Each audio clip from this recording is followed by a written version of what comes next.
Hi. Good afternoon. Good afternoon അല്ലല്ലോ, good evening അല്ലേ? Okay. ഇച്ചിരി നേരത്തെയാണ് ചെയ്യുന്നത്. അതുകൊണ്ട് ഇവിടെ ഗുഡ് ആഫ്റ്റർനൂൺ ആയതേ ഉള്ളൂ. അതുകൊണ്ട് നിങ്ങളോട് ഗുഡ് ആഫ്റ്റർനൂൺ ആദ്യമേ പറഞ്ഞത്. Good evening. നാട്ടിൽ കേൾക്കുന്ന ഒരു ഗുഡ് ഈവനിങ് ആണ്.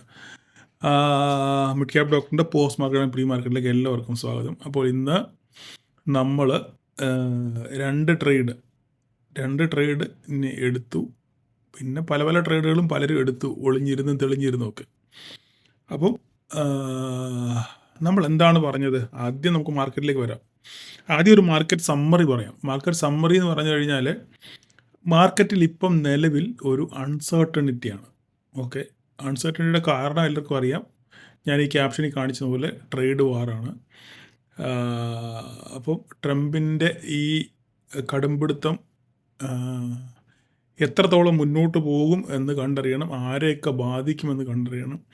അത് വേൾഡ് എക്കണോമി തന്നെ തകിടം മറിക്കുകയോ അല്ല ഇത് കരകയറുവോ എന്നൊക്കെ നമ്മൾ വരും ദിവസങ്ങളിൽ കണ്ടറിയേണ്ടിയിരിക്കുന്നു. പ്രത്യേകിച്ച് ഗ്ലോബൽ മാർക്കറ്റുകളെല്ലാം നെഗറ്റീവാണ്. അതിൻ്റെ ഭാഗമായിട്ട് ഇന്ത്യ നെഗറ്റീവായി. പക്ഷേ ഇതുവരെയായിട്ടും നിലവിൽ ഇന്ത്യയോട് ഒരു താരിഫിൻ്റെ കാര്യം ഇതിലായിട്ടും പറഞ്ഞിട്ടില്ല. പക്ഷേ എല്ലാവർക്കും ആപ്ലിക്കബിൾ ആകുമ്പം ഇന്ത്യക്കും ആപ്ലിക്കബിൾ ആകും എന്നുള്ള ഒരു പ്രതീതിയാണ് മൊത്തത്തിലുള്ളത്. അപ്പോൾ തന്നെ മേ ബി ഈ മാസം സെക്കൻഡ് വീക്കോ തേർഡ് വീക്കോ മോദി അമേരിക്ക സന്ദർശിക്കുന്നുണ്ട്. അപ്പോൾ അതുവരെ എന്തായാലും ഒരു പ്രഖ്യാപനങ്ങളും ഉണ്ടാകില്ല എന്ന് വിശ്വസിക്കാം. അതിനുശേഷം ഇനി മോദി എന്ത് മാജിക്കാണ് കാണിക്കാൻ പോകുന്നതെന്നുള്ളത് നമുക്ക് വരും ദിവസങ്ങളിൽ കണ്ടറിയാം. ഓക്കെ. അപ്പം അതുവരെ മാർക്കറ്റ് ഇങ്ങനെ ആടി കളിച്ചുകൊണ്ടിരിക്കും. അല്ലെങ്കിൽ ഇതിനെന്തെങ്കിലും ഒരു സെറ്റിൽമെൻറ്റ് വരണം. അത് ആ സെറ്റിൽമെൻറ്റ് എന്താണെന്നുള്ളത് ദൈവം തമ്പുരാന് മാത്രമേ അറിയത്തുള്ളൂ. നമുക്ക് ആർക്കും അത് പ്രെഡിക്റ്റ് ചെയ്യാൻ പറ്റത്തില്ല. ഓക്കെ. അപ്പോൾ മാർക്കറ്റ് ഇന്ന് ഒരു നല്ല ഗ്യാപ്പ് ഡൗണിലാണ് മാർക്കറ്റ് ഓപ്പൺ ചെയ്തത്. ഗ്യാപ്പ് ഡൗൺ ഓപ്പൺ ചെയ്തതിന് ശേഷം വീണ്ടും മാർക്കറ്റ് എന്തായി? നേരെ വീണ്ടും താഴോട്ട് തന്നെ വന്നു, ഇല്ലേ? മാർക്കറ്റ് ഇവിടെ ഓപ്പൺ ചെയ്തതിന് ശേഷം മാർക്കറ്റ് നേരെ താഴോട്ട് തന്നെ വന്നു. താഴോട്ട് വന്ന് ഇവിടെ ഒന്ന് ഫസ്റ്റ് ക്യാൻഡിൽ തന്നെ അവിടെ നിന്നൊരു ചെറിയ റിജക്ഷനാണ്. സെക്കൻഡ് ക്യാൻഡിൽ ഗ്രീൻ ക്യാൻഡിൽ വീണു. തേർഡ് ക്യാൻഡിൽ നല്ലൊരു ഗ്രീൻ ക്യാൻഡിൽ വീണു. അപ്പോൾ ഈ തേർഡ് ക്യാൻഡിൽ നല്ലൊരു ഗ്രീൻ ക്യാൻഡിൽ വീണപ്പോൾ നമുക്ക് ഇവിടുന്ന് ഒരു സിയുടെ പ്രതീക്ഷയുണ്ടായിരുന്നു. ആ സിയുടെ പ്രതീക്ഷയുടെ അതിന് ലോജിക്കുണ്ട്. നമ്മൾ ചുമ്മാതൊന്നും അല്ല പറയുന്നത്.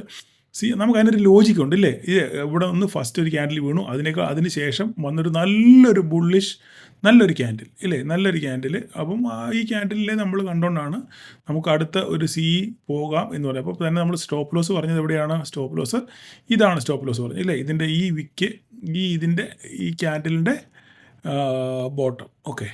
അതിന് ശേഷം നമ്മൾ നോക്കി, മേലോട്ട് പോയില്ല, താഴോട്ട് വന്നു. നമ്മുടെ സ്റ്റോപ്പ് ലോസ് ക്ലിയർ ആയിട്ട് അടിച്ചു. ഓക്കെ. ന്യായമായ സ്റ്റോപ്പ് ലോസ്, നമുക്ക് അഫോർഡബിൾ ആയിട്ടുള്ള സ്റ്റോപ്പ് ലോസ്. ചുമ്മാ അന്തവും കൊന്തവും ഇല്ലാതെ എവിടെയെങ്കിലും കൊണ്ടിട്ട് ട്രേഡ് എടുക്കുമല്ലോ.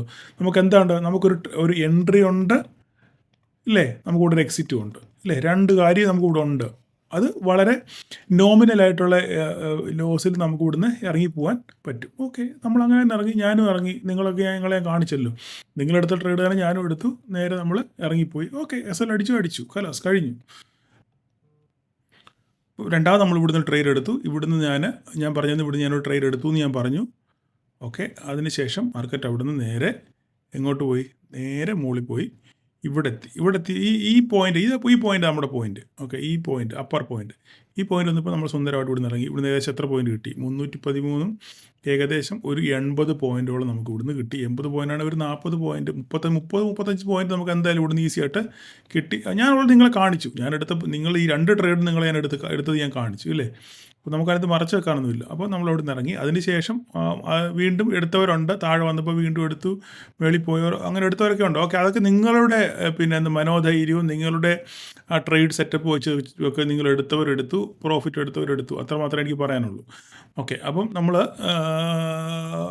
ഒന്ന് നമുക്ക് SL അടിച്ചു, ഒന്ന് നമുക്ക് പ്രോഫിറ്റ് അടിച്ചു. SL നമ്മുടെ ന്യായമായിട്ടുള്ള SL അടിച്ചു, പ്രോഫിറ്റ് നമുക്ക് ന്യായമായിട്ടുള്ള പ്രോഫിറ്റ് നമുക്ക് കിട്ടുകയും ചെയ്തു. ഓക്കെ. അപ്പം എന്തായാലും ലാഭമേ വരത്തുള്ളൂ, നഷ്ടം ഉണ്ടാകാൻ സാധ്യതയില്ല. ഓക്കെ. എനിവേ, എന്തായാലും നോ പ്രോബ്ലം. അപ്പം അങ്ങനെയാണ് ഇന്നത്തെ ട്രേഡുകൾ. അതിനുശേഷം മാർക്കറ്റ് കൺസോളിഡേഷൻ മോഡലാണ്. മുകളിലോട്ട് പോകുന്നു, താഴോട്ട് പോകുന്നു, മുകളിലോട്ട്.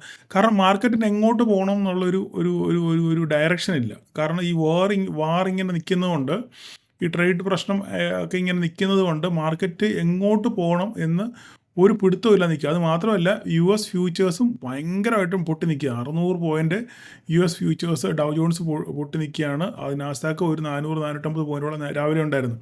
അപ്പോൾ ഇതെല്ലാം ഡൗൺ സൈഡിലായതുകൊണ്ട് നമുക്ക് ഒരു പെർഫോമൻസും മാർക്കറ്റിൽ കാണാൻ പറ്റിയില്ല. ഓക്കെ, അപ്പം ഇനിയിപ്പം നാളെ എന്ത് സംഭവിക്കും എന്നുള്ള കാര്യമാണ്, അതിനെപ്പറ്റിയാണ് ചിന്തിക്കേണ്ടത്. നമുക്കൊന്നും പറയാൻ പറ്റത്തില്ല. കാരണം ഇപ്പോൾ ഈ സമയത്ത് ഇങ്ങനെയുള്ള സിറ്റുവേഷൻസിൽ ചാർട്ടുകളോ ലെവലുകളോ ഒന്നും വർക്ക് ചെയ്യത്തില്ല. മാർക്കറ്റ് എങ്ങോട്ടാണ് പോകുന്നതെന്ന് ഒരു പരിധിയില്ലാത്ത പോക്കായിരിക്കും. നമുക്ക് പിടിച്ചു നിർത്താനോ നമുക്ക് എന്തെങ്കിലും ഒരു ട്രേഡ് പ്ലാൻ ചെയ്യാനൊന്നും പറ്റത്തില്ല. അപ്പം ലൈവ് മാർക്കറ്റിൽ നമ്മൾ നോക്കിയിരുന്ന് ചെറിയ പിന്നെ എന്താ പറയുന്നത് ട്രേഡുകൾ എടുത്ത് നമ്മൾ പെട്ടെന്ന് മാറി നിൽക്കുക എന്നുള്ളത് മാത്രമേ ഉള്ളൂ. കാരണം എപ്പോഴാണ് ഒരു വയലൻ്റ് മൂവ് ഉണ്ടാകുന്നത്, അല്ലെങ്കിൽ എപ്പോഴാണ് ഒരു പോസിറ്റീവ് ട്രിഗർ ഉണ്ടാകുന്നത്, അല്ലെങ്കിൽ നെഗറ്റീവ് ട്രിഗർ ഉണ്ടാകുന്നത് മാർക്കറ്റിലുണ്ടെന്ന് നമുക്ക് പറയാൻ പറ്റത്തില്ല.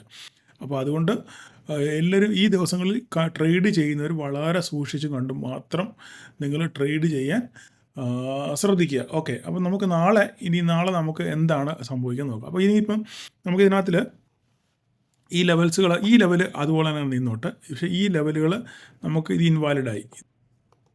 അപ്പോൾ ഇനി നമുക്ക് നാളെ എന്ത് സംഭവിക്കുമെന്ന് നമുക്ക് നോക്കാം. ഓക്കെ, അപ്പം ഇതിനകത്തിൽ ഈ ലൈൻ അതുപോലെ തന്നെ നിന്നോട്ടെ. ഇത് ഇൻവാലിഡായി. ഓക്കെ, ഇത് ഇൻവാലിഡായി, ഇതും ഇൻവാലിഡായി. അപ്പം ഇതങ്ങ് ഡിലീറ്റ് കളഞ്ഞേക്കാം, അതിൻ്റെ ആവശ്യമില്ല. ഇനി ഇത് നമുക്കൊന്ന് കറക്റ്റ് ചെയ്യാം. ഇത് കറക്റ്റ് ചെയ്യാൻ ഇന്നത്തെ ടോപ്പാണ്. ആയിക്കോട്ടെ, ഓക്കെ, ഈ ടോപ്പാണ് ഇത്. നമുക്ക് മാർക്കറ്റ് നാളെ ഓപ്പൺ ചെയ്യുന്നത് ഇതിനകത്താണെന്നുണ്ടെങ്കിൽ നാളത്തെ കാര്യങ്ങളൊന്നും പറയാൻ പറ്റത്തില്ല. 230, 281 ഇത്രയും വേണ്ട. ഇതിനകത്തിലൊന്നും ചെയ്യാനില്ല. കാരണം എന്ന് വെച്ചാൽ മാർക്കറ്റ് നല്ല ചിലപ്പോൾ ഒരു പക്ഷേ നല്ല ഗ്യാപ് ഡൗണിൽ ഓപ്പൺ ചെയ്യാനുള്ള സാധ്യത നമുക്ക് പറയാൻ പറ്റത്തില്ല. നാളത്തെ കാര്യങ്ങൾ എങ്ങനെയാണെന്ന് പറയാൻ പറ്റത്തില്ല. ഓക്കെ, അപ്പോൾ അതുകൊണ്ട് ഇതിങ്ങനെ തന്നെ നിന്നോട്ടെ.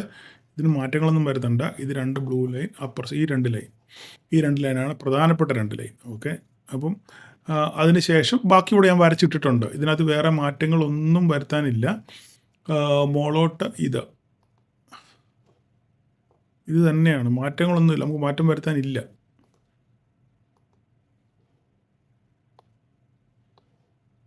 വർക്ക് ചെയ്യുന്നില്ല.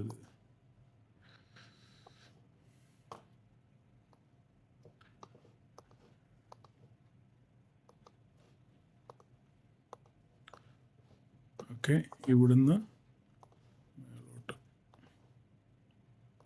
ലൈവ് മാർക്കറ്റിൽ നമുക്ക് എന്തെങ്കിലും ചെയ്യാൻ പറ്റത്തുള്ളൂ. അല്ലാതെ ഇപ്പോൾ ചാർട്ടുകളൊക്കെ വർക്ക് ചെയ്യുന്നതിന് പരിധിയുണ്ട് ഇങ്ങനത്തെ സിറ്റുവേഷനിൽ. നിങ്ങളത് മനസ്സിലാക്കണം ആദ്യം.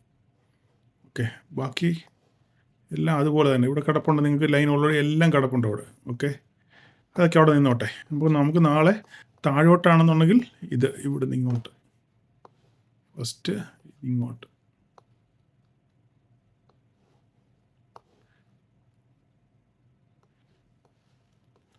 മൂന്നാമത്തെ ഇത്. ഓക്കെ, ഇത് മാത്രമേ ഉള്ളൂ. അപ്പോൾ മാർക്കറ്റ് ഇതിനകത്ത് ഓപ്പൺ ചെയ്തിട്ട് എങ്ങോട്ട് പോകുമെന്ന് നോക്കുക. എങ്ങോട്ട് പോകുമെന്ന് നോക്കി ബ്രേക്ക് ചെയ്തെങ്കിൽ മാത്രമേ നമുക്ക് എന്തെങ്കിലും ഒരു ട്രേഡിനെ പറ്റി ചിന്തിക്കാൻ പറ്റത്തുള്ളൂ. അല്ലാതെ കൂടുതലൊന്നും നമുക്ക് ഇതിനെപ്പറ്റി പറയാനില്ല. കാരണം ഈ അൺസർട്ടനിറ്റി എന്ന് അവസാനിക്കുന്നു അന്ന് മാത്രമേ നമുക്കൊരു കൃത്യമായ ഡയറക്ഷൻ നമുക്ക് പറയാൻ പറ്റത്തുള്ളൂ. അപ്പോൾ ഇന്ത്യയുടെ മേലുള്ള താരിഫിൻ്റെ ഇംപ്ലിമെൻറ്റേഷൻ എങ്ങനെയാണെന്നുള്ളത് അടുത്ത ദിവസങ്ങളിൽ നമുക്ക് അറിയാൻ പറ്റത്തുള്ളൂ. എന്തെങ്കിലും വിടുവായിത്തരം പുള്ളിയുടെ വായി വീണ് കഴിഞ്ഞാൽ നമ്മുടെ മാർക്കറ്റിനെ അത് നല്ല ഭീകരമായിട്ടത് ബാധിക്കും. ഓക്കെ, അതുകൊണ്ട് എല്ലാവരും സൂക്ഷിച്ചും കണ്ടും ട്രേഡ് ചെയ്യുക. ഓക്കെ, നിങ്ങൾ വിക്സിൻ്റെ വീഡിയോ എല്ലാവരും കണ്ടു, ഭയങ്കര സന്തോഷമുണ്ട്. ഞാൻ ഒരിക്കലും പ്രതീക്ഷിച്ചില്ല അത്രയും സക്സസ് ആകുമെന്ന് ഞാൻ വിചാരിച്ചില്ല. എങ്കിലും ഒത്തിരി പേര് പേഴ്സണലായിട്ടൊക്കെ മെസ്സേജ് അയച്ചു. ഒത്തിരി നന്നായിരുന്നു, അവർക്ക് ഉപകാരപ്പെട്ടു എന്നൊക്കെ ഒത്തിരി പേര് മെസ്സേജ് അയച്ചു. എല്ലാവർക്കും നന്ദി. ഇതുപോലുള്ള വീഡിയോകൾ ഇനി നമുക്ക് ചെയ്യാം. ഓക്കെ, അങ്ങനെ ഒന്നിച്ച് പഠിച്ച് മുന്നേറി നമുക്ക് ഈ സ്റ്റോക്ക് മാർക്കറ്റിലെ ഓപ്ഷൻ ബൈങ്ങിൽ എല്ലാവരുടെയും മുന്നിൽ വിജയിച്ച് കാണിക്കണം. സെബി 10% പറഞ്ഞിട്ടുള്ളതെങ്കിൽ നമുക്ക് അറ്റ്ലീസ്റ്റ് 25% നമുക്ക് ഓരോരുത്തരും നമ്മൾ മാറ്റം നമ്മളിൽ നിന്ന് തുടങ്ങണം. അങ്ങനെ ഓരോരുത്തരും വിചാരിക്കുകയാണെന്നുണ്ടെങ്കിൽ നമുക്ക് എന്ത് ചെയ്യാൻ പറ്റും, ഇതിനൊക്കെ പിടിച്ചെടുക്കാൻ പറ്റും. അത്ര തന്നെ ഉള്ളൂ. ഓക്കെ, അപ്പോൾ എല്ലാവർക്കും ഒരു പ്രോഫിറ്റബിൾ ആശംസിക്കും. Thank you all.